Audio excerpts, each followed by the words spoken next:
You want to know why many divorces happen in America? It's because people are trying to achieve happiness. They believe that they want to enter into a happy marriage. That's an unrealistic expectation, as if the relationship of marriage exists to make you happy. You see this? People go into marriage with a narcissistic mindset. Not saying that they are narcissistic or that they are a narcissist, but to think that it is somebody else's responsibility within a relationship to make you happy is a narcissistic trait, as if the relationship revolves around your happiness. And that's why marriages end in divorce, because people don't really know what marriage is all about. Marriage isn't about your happiness. Marriage is about building a life together. Because truth be told, happiness is a fleeting emotion.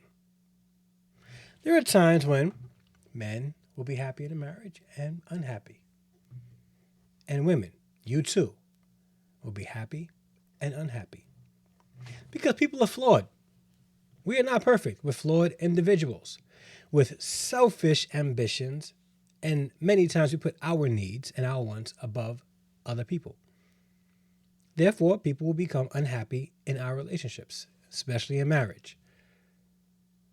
But you seeking your happiness first and foremost will most likely lead to you having a divorce and a failed marriage. And yes, don't try to be fooled or be gaslit by these people out there that support this nonsense that you need to put your happiness above all else and divorce somebody who is actually really good to you because you don't feel happy at a specific moment.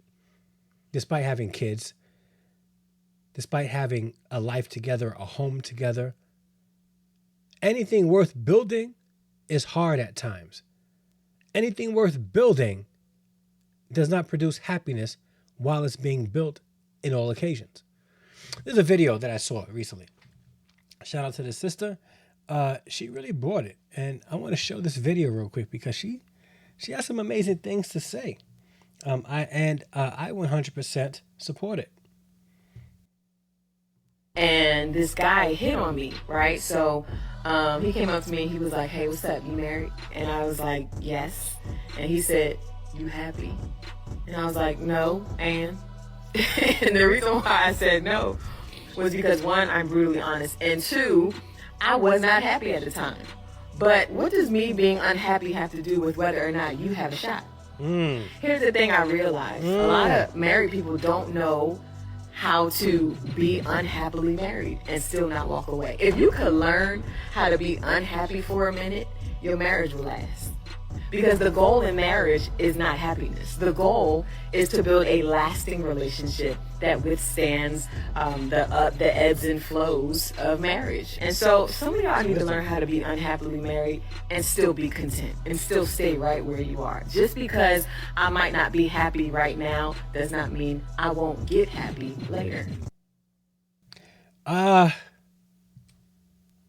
She's telling some truth, and there's some words of wisdom there. Some amazing words of wisdom there. And I think that this is something that people miss today because modern times produce narcissistic type of people with the idea that everything is about them, their happiness above all else, to the point where prominent people who have had relationships very public are divorcing and using terms like "I've graduated from the relationship," or "I need to find my happiness and my peace." Now, if your marriage isn't producing peace, there's work that needs to be done in the marriage. However, it is extremely selfish of you to believe that somebody's sole purpose in life is to make you happy. No, brother, no, sister. You need to find what makes you happy and bring that into the marriage, into that relationship. It's not up to them to make you happy. It's not up to them to stimulate you and make you feel good. Okay? And that's the problem.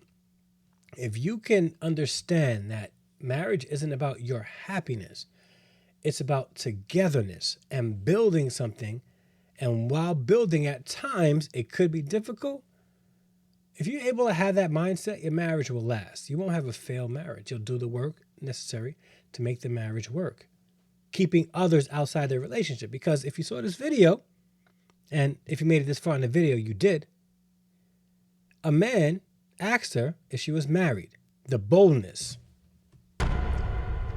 And then she said no, but then said, you still don't have a shot.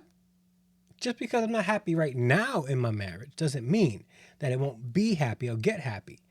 So she has a very secure mindset about her marriage, understanding that even though she's not happy at the moment, doesn't mean that she won't be happy. And we take major L's in life because we make quick decisions on lifelong, that will have lifelong ramifications. We're not happy for a moment, so we want to go out there and dip and do something outside the marriage.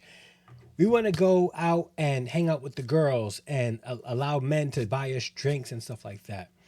Or we want to go call up the boys and be like, yo, I need to get out because I'm stressed and I need to just have a good time because I need to be happy. No, whenever you invite people outside the marriage to help you become happy, you cause more of a strain in that marriage and become even more unhappy. So, my encouragement to you guys is, as the sister said, learn to live within your marriage unhappily. No, that unhappily is a steady state. So let's not say unhappily. Learn to live within your marriage within moments of unhappiness, knowing that on the other side of that emotion will come happy moments, because your marriage won't be all happy moments. And if you can adopt that thinking, you too will have a successful marriage. And if you are in the process of getting married, understand that as well. Because marriage is not about your happiness. It's about togetherness and building a lifelong relationship and a life with somebody, even if at moments you're not happy. Like, subscribe, and I appreciate your support. Peace.